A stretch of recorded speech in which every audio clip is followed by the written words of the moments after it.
Assalamualaikum warahmatullahi wabarakatuh. Innal hamdalillah wassalatu wassalamu ala Rasulillah wa ala alihi wa ashabihi wa man wala.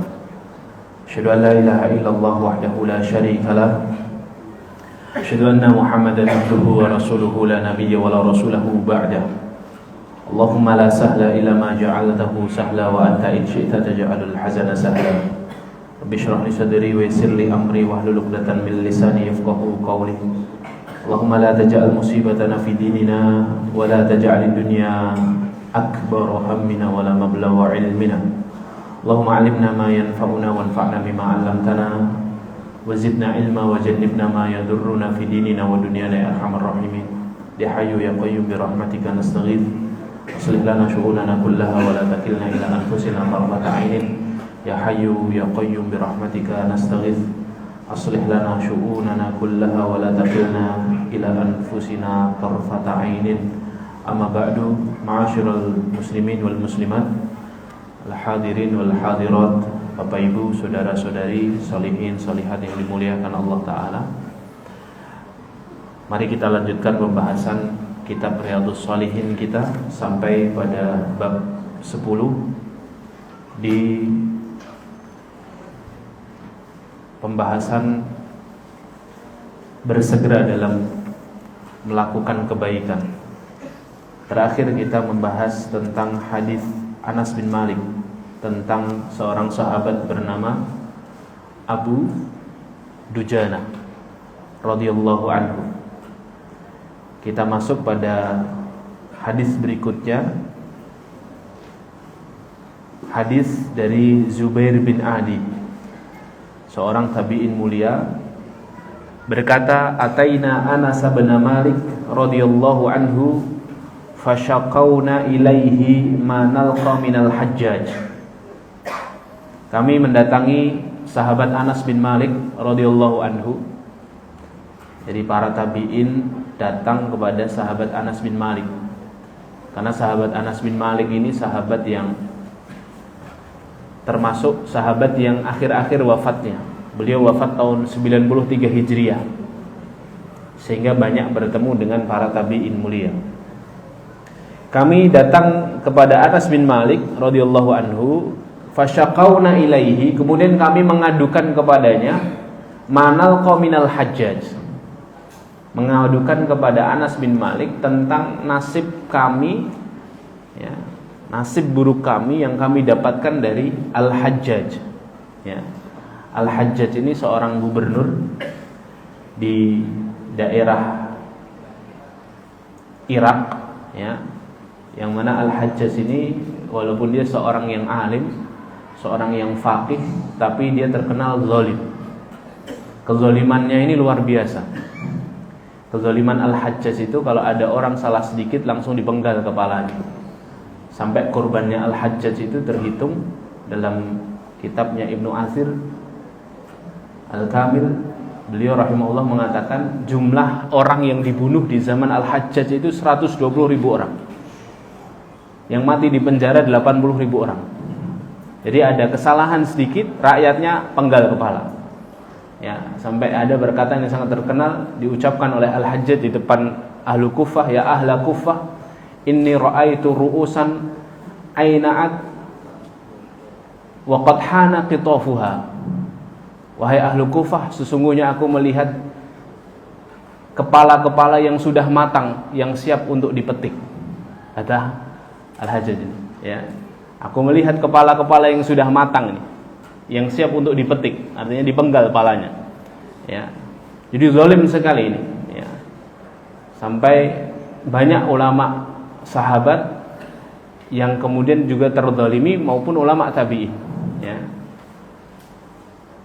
Di antara kezaliman besar yang dilakukan oleh Al-Hajjaj adalah, salah satu korban keganasan Al-Hajjaj adalah sahabat mulia Abdullah ibnu Zubair radhiyallahu anhuma, putra dari Zubair bin Awwam, putra dari Zubair bin Al-Awwam radhiyallahu anhuma.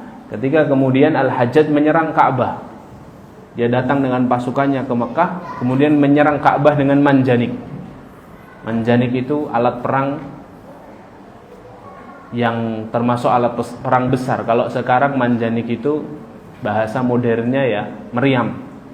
Ya, jadi ada muatan, biasanya beban yang dibakar seperti bola api yang dibakar, kemudian ditarik dengan apa? Dengan ketapel raksasa, kemudian dilempar. Sampai kemudian ketika itu Ka'bah terbakar. Ka'bah terbakar, Ka'bah rusak bangunannya. Ya, kiswahnya terbakar, kemudian hancur bangunannya. Itu Al-Hajjaj. Ya, jadi Al-Hajjaj ini kezalimannya sudah luar biasa sekali. Muslim dia, alim, faqih tapi zalim, ya. Dan kezalimannya luar biasa, ya. Makanya nanti Abdullah bin Zubair ketika Ka'bah itu sudah luluh lantak, kemudian Abdullah bin Zubair ini keponakannya Ibunda Aisyah radhiyallahu anha. Karena Abdullah itu anaknya orang Muhajirin yang pertama lahir di Madinah. Jadi Zubair bin Al-Awwam menikah dengan Asma binti Abu Bakar. Ya. Asma itu saudaranya Ibunda Aisyah radhiyallahu anha. Hasil pernikahan mereka punya anak pertama namanya Abdullah bin Zubair. Nanti ada Urwah bin Zubair dan saudara-saudaranya. Abdullah bin Zubair ini ketika mau membangun Ka'bah kembali, Abdullah bin Zubair ini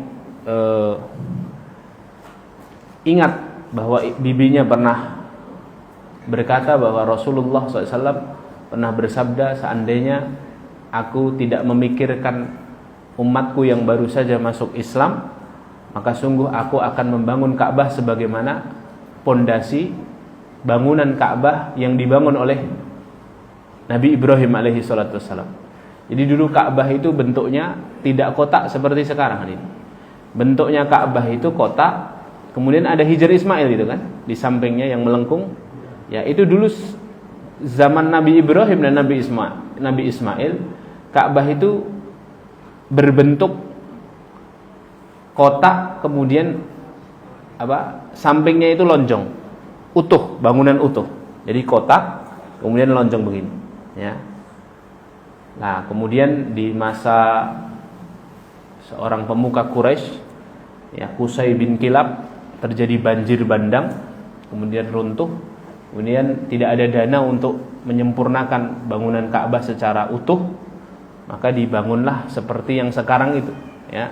Ka'bahnya kotak, kemudian Hijr Ismailnya hanya sekitar 1,5 meter, ya, 1,5 meter atau kurang, ya. Intinya kalau kita berdiri itu hanya segini saja, 1,5 meter, ya. Dan itu bertahan sampai Rasulullah SAW membuka kota Makkah. Kemudian Rasulullah mengatakan hal yang demikian kepada Ibunda Aisyah, kalau seandainya aku tidak memikirkan umatku yang baru saja masuk ke dalam agama Islam, maka aku akan bangun Ka'bah ini sebagaimana dulu bentuk aslinya. Tapi Rasulullah memikirkan umatnya yang baru saja masuk Islam. Takutnya nanti loh kok rubah-rubah ini, rubah tradisi.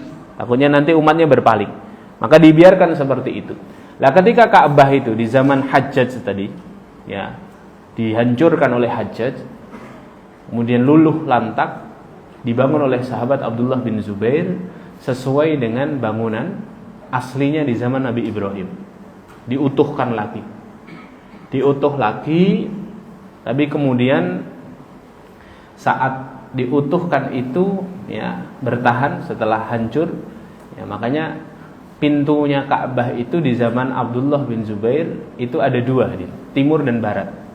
Pintu multazam yang sekarang itu di baliknya itu ada pintu juga. Jadi kiswah Ka'bah itu kalau dibuka, nanti jangan lihat di internet, ada ketika kiswah Ka'bah itu terbuka kena angin, itu ada bekas pintu di situ. Itu dulu di zaman Abdullah bin Zubair, pintunya memang dua, ya, dari barat dan dari timur, ya. Baru kemudian pada khalifah berikutnya, yaitu di zaman Bani Umayyah, namanya Abdul Malik bin Marwan, ya, merenovasi lagi Ka'bah karena melihat apa yang dilakukan Abdullah bin Zubair ini berbeda dari kebiasaan orang. Akhirnya direnovasi ulang, dibuat seperti zaman Rasulullah SAW. Karena khalifah ini mungkin tidak tahu bahwa ada hadis yang menyatakan demikian. Dibuat ulang kotak, kemudian Hijr Ismailnya 1,5 meter tadi itu. Ya. Sampai situ, kemudian di zaman Harun Ar-Rasyid, seorang khalifah yang alim, dia mengetahui ada hadis yang membicarakan tentang bentuk asli Ka'bah tadi. Dia ingin merubahnya lagi seperti semula, seperti zaman Nabi Ibrahim dan zaman Abdullah bin Zubair. Tapi kemudian oleh Imam Malik bin Anas rahimahullah ta'ala, ketika itu Imam Malik adalah ulamanya di zaman Harun Ar-Rasyid, Imam Malik bilang tidak usah dirubah-rubah, ya, biarkan Ka'bah seperti itu. Nanti kalau setiap khalifah merubahnya, nanti orang mengira Ka'bah ini akan seperti jadi mainan, ya. Maka semenjak Imam Malik bilang seperti itu, sampai sekarang Ka'bah itu bentuknya seperti itu, hadirin, ya. Imam Malik punya fatwa kalau Ka'bah dirubah setiap era nanti malah jadi bangunan biasa, malah jadi kayak mainan gitu ya, seperti lu'bah, seperti mainan. Maka kemudian Ka'bah itu seperti sekarang, ya. Ala kulli hal, kita ingin mengasih satu pandangan bahwa Al-Hajjaj ini seorang pemimpin yang sangat zalim, ya. Seorang pemimpin yang sangat zalim. Banyak sekali ulama, orang-orang soleh yang terbunuh di tangannya, ya. Nah, para tabi'in ini, di antaranya Zubair bin Adi, datang kepada sahabat Anas bin Malik radhiyallahu anhu untuk mengadukan tentang perkara Hajjaj ini, ya. Jadi Hajjaj itu hidup di era abad pertama, di seperempat terakhir, sekitar tahun 75 sampai 100. Ya, sahabat Anas bin Malik kan wafat 93 Hijriah, di akhir-akhir masa sahabat itu, ya, masa sahabat. Lah, apa kata sahabat Anas bin Malik? Sahabat Anas bin Malik berkata, isbiru, bersabarlah kalian. Fa innahu la ya'ti zamanun illa walladhi ba'dahu syarrun minhu. Bersabarlah kalian, karena tidaklah datang suatu zaman melainkan yang setelahnya itu pasti lebih buruk daripada yang sebelumnya. Hatta talqaw rabbakum, sampai kalian bertemu Rabb kalian. Sami'tuhu min nabiyyikum, kata sahabat Anas, aku mendengar ini dari nabi kalian sallallahu alaihi wasallam, ya. Jadi sahabat Anas itu memberikan nasihat kepada para tabi'in, kalau ada pemimpin yang zalim, pemimpin yang tirani, pemimpin yang jahat, bersabarlah, ya. Tapi hadirin yang memuliakan Allah, bukan berarti ini sabar yang sabar diam, hadirin.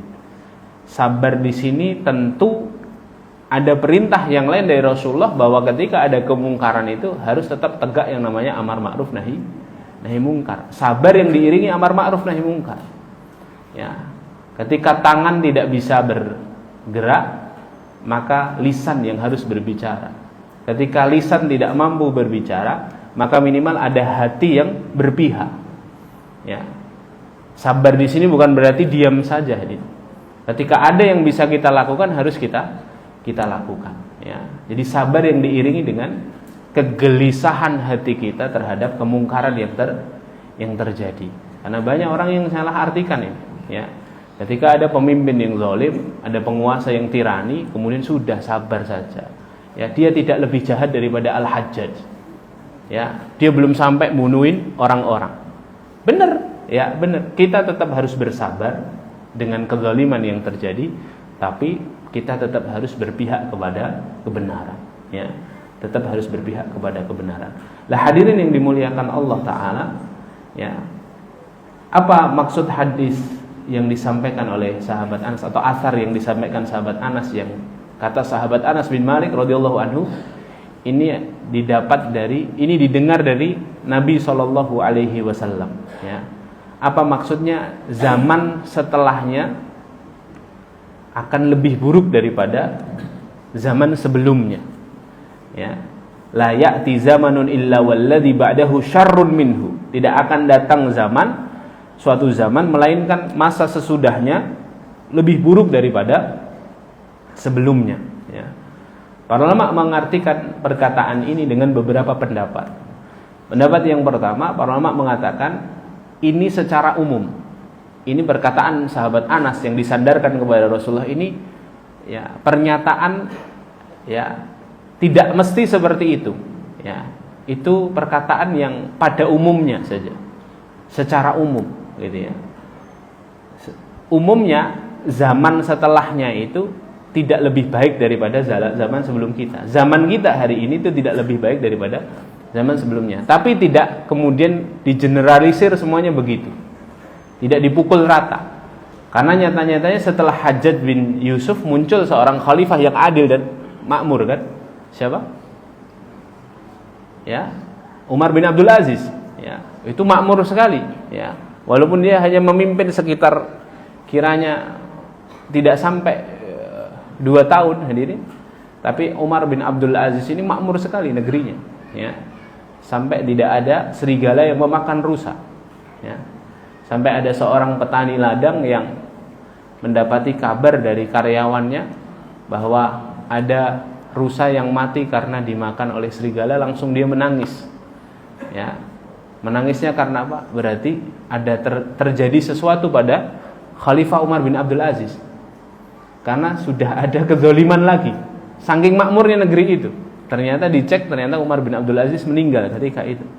Ya, jadi saking makmurnya, ya, para pembayar zakat itu bingung memberikan zakatnya kepada siapa. Ya. Karena semua orang itu tidak ada yang fakir. Semua orang rata, ya, cukup semuanya.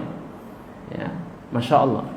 Lah, ada zaman yang seperti ini, berbolak-balik seperti ini. Ya. Jadi yang disampaikan oleh sahabat Anas itu tidak secara umum, ya, tidak secara umum, ya, tidak secara generalisir, tidak digeneralisir bahwa semua zaman akan begitu, semakin kesini semakin buruk, tapi seringnya begitu,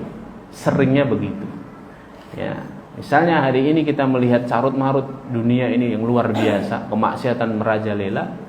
Nanti di akhir zaman ada Al-Mahdi yang akan memimpin dunia ini dengan keadilan, dengan kemakmuran. Nah, seperti itu. Maka para ulama mengatakan ini yang disampaikan sahabat Anas bin Malik ini adalah kebanyakannya begitu, tapi tidak terpukul rata, begitu ya, tidak dipukul rata. Ada pendapat yang kedua, ya, ketika para ulama menjelaskan ini, sahabat Anas ingin mengatakan konteksnya itu adalah kenapa semakin zaman semakin jalan semakin buruk, ya. Karena memang semakin berganti zaman semakin banyak sahabat yang sudah wafat, semakin banyak para sahabat yang habis, sehingga kemudian ini bukan soal ketentraman, bukan soal huru-hara, ya, tapi zaman itu semakin jauh dari ilmu, ya. Karena banyak sahabat yang meninggal. Dalam kondisi sahabat Anas menyebutkan pernyataan ini, kondisinya sahabat Anas tinggal beberapa orang sahabat saja, ya, tinggal beberapa orang sahabat saja yang masih hidup. Jadi yang dimaksud sahabat Anas itu adalah karena para sahabat semakin hari semakin habis, sehingga zaman akan semakin jauh dari ilmu.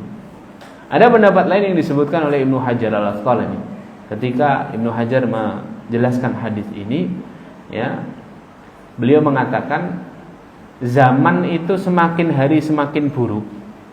Zaman itu semakin buruk daripada zaman sebelumnya itu karena para ulama itu semakin jauh dari zaman kenabian, kata beliau. Para ulamanya semakin jauh dari zaman kenabian, sehingga semakin jauh dari zaman kenabian akan semakin buruk. Kenapa? Karena ilmu jadi berkurang, orang solih berkurang, ya, ahlul ilmi yang berkurang, ulamanya pada meninggal, orang solihnya berkurang, sehingga kemudian akhirnya yang akan terjadi apa? Berkurangnya amar ma'ruf nahi mungkar di tengah-tengah mereka, kata Ibnu Hajar Al-Asqalani. Jadi semakin zaman itu semakin berkurang amar ma'ruf, ya. Dulu kita melihat maksiat di depan kita berani menegur. Sekarang ada maksiat jelas-jelas terang-terangan, kita masih mikir-mikir untuk menegur. karena memikirkan resiko diri kita sendiri. Ya, seperti itu. Ya. Jadi itulah yang kemudian disampaikan oleh para ulama tentang perkataan sahabat Anas bin Malik ini. Ya, bahwa bersabarlah kalian sebab tidaklah datang suatu masa melainkan masa sesudahnya lebih buruk daripada masa sebelumnya. Ya. Intinya Imam Nawawi rahimahullahu taala memasukkan hadis ini di dalam bab bersegera dalam beramal, karena ya ketika kita ini hendak beramal jangan nunggu besok-besok. Karena apa? Semakin bertambah hari semakin akan buruk suasananya. Semakin sedikit kesempatan kita untuk beramal soleh. Semakin banyak fitnah akhir zaman ini yang terjadi. Gitu ya. Walaupun sebenarnya kualitas pemimpin, kualitas penguasa dari zaman ke zaman itu, ya, jika yang memimpin adalah penguasa yang zalim, itu semuanya ya terjadi karena rakyatnya juga zalim. Karena rakyatnya zalim. Pemimpin itu tidak mungkin lahir dari rakyatnya itu sendiri. Maka ketika pemimpinnya zalim, maka rakyatnya juga harus berbenah, ya. Rakyatnya juga harus berbenah. Itu sesuai dengan apa yang difirmankan Allah dalam Al-Qur'an surah Al-An'am ayat 229. Allah berfirman, "Wa kadzalika nuwalli ba'dadh-dhalimina ba'dha bima kanu yaksibun." Demikianlah kami jadikan pemimpin dari kalangan orang-orang zalim untuk memimpin orang-orang zalim yang lainnya. Bima kanu yaksibun, sesuai dengan apa yang mereka lakukan. Jadi kalau ada satu wilayah dipimpin oleh orang zalim, maka sejatinya yang memilih pemimpin ini adalah orang-orang zalim. Ditambah lagi jika wilayah itu bersistem demokrasi. Demokrasi itu suaranya ulama sama suaranya orang jahil sama, hadir satu, ya kan? Ini kita bukan bicara soal kecurangan ya di sistem demokrasi. Kita berbicara semuanya jujur, semuanya dengan sistem yang baik, ya. Semuanya, pengawas pemilunya, kemudian KPU-nya, semuanya orang-orang jujur. Itu saja, ya. Yang memilih satu suara, satu orang satu suara. Ya, jadi orang berilmunya suatu suara, ahlul maksiatnya juga satu suara. Maka sesuai dengan ayat ini, yang memimpin adalah berasal dari yang dipimpin. Ya, wa kadzalika nuwali ba'dadh-dhalimina ba'dha. Demikianlah kami menjadikan pemimpin orang-orang zalim memimpin sebagian di antara mereka atas apa yang mereka lakukan. Ya, maka yang harus dilakukan kita adalah terus-menerus melakukan amar ma'ruf nahi munkar, dimulai dari diri kita sendiri, dari skup yang paling kecil, al-aqrab fal aqrab, dari yang paling dekat dulu. Ya, agar terwujud pemimpin yang salih. Di zaman sahabat Ali itu orang yang sangat cerdas tadi. Ketika sahabat Ali memimpin menjadi khalifah, cerdas, tapi sahabat Ali ini orang yang tidak terlalu serius menanggapi sesuatu. Jadi enteng gitu ya.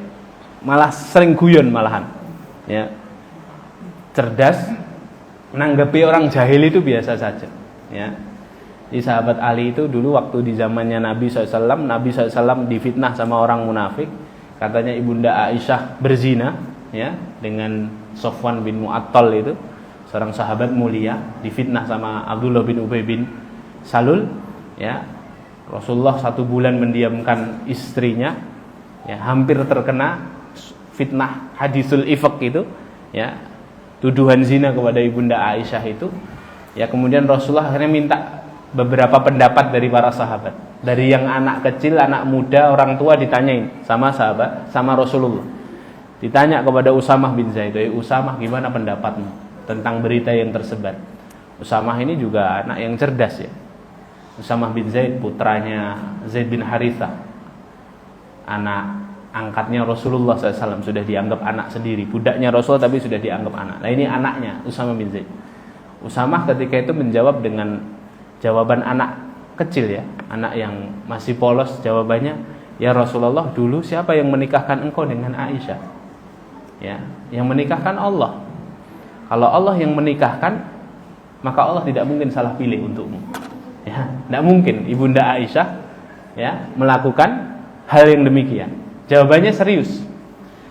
Terus ketika tanya kepada sahabat Ali, wahai Ali, gimana menurutmu berita yang beredar? Jawaban sahabat Ali apa? Tidak usah terlalu dipikir ya Rasulullah. Perempuan kan banyak ya. Nanti nikah sama yang lain gampang gitu. Sahabat Ali begitu. Jadi jawabannya itu jawaban yang menenangkan keadaan. Lah pas sahabat Ali radhiyallahu anhu itu memimpin jadi khalifah menggantikan Utsman, rakyat itu pada protes. Ya, pada protes apa? Wahai Ali, dulu di zaman Abu Bakar sama Umar, ya, tidak banyak fitnah seperti ini. Ya, rakyatnya tenang semuanya, baik-baik rakyatnya. Ketika sahabat Abu Bakar dan Umar memimpin. Tapi kenapa ketika kamu memimpin, sekarang banyak sekali fitnah seperti ini, banyak sekali carut marut seperti ini. Sahabat Ali jawabnya gampang sekali. Ya, lah dulu zamannya sahabat Abu Bakar dan Umar. Rakyatnya itu seperti aku, ya. Sekarang saya mimpin rakyatnya seperti kamu, ya. Ya. Maka ya wajar saja kalau banyak fitnah, gitu ya. Nah, ini menunjukkan bahwa apa? Ya. Pemimpin yang terpilih itu adalah kualitas rakyat tadi. Kualitas rakyatnya. Ya, kalau yang mimpin orang zalim berarti rakyatnya masih banyak yang zalim, ya. Lah, kalau hari ini misalnya kita melihat ada kezaliman di satu negeri, ya kita harus muhasabah sama diri kita masing-masing. Dari mulai sekup terkecil keluarga kita. Ada kezaliman enggak dalam keluarga kita? Tegak amar ma'ruf nahi mungkar enggak dalam keluarga kita? Sekup berikutnya masyarakat, jamaah masjid, kota, provinsi, sampai kemudian ke sekup yang lebih besar, ya. Nah, inilah hadirin muliakan Allah, barakallahu fikum.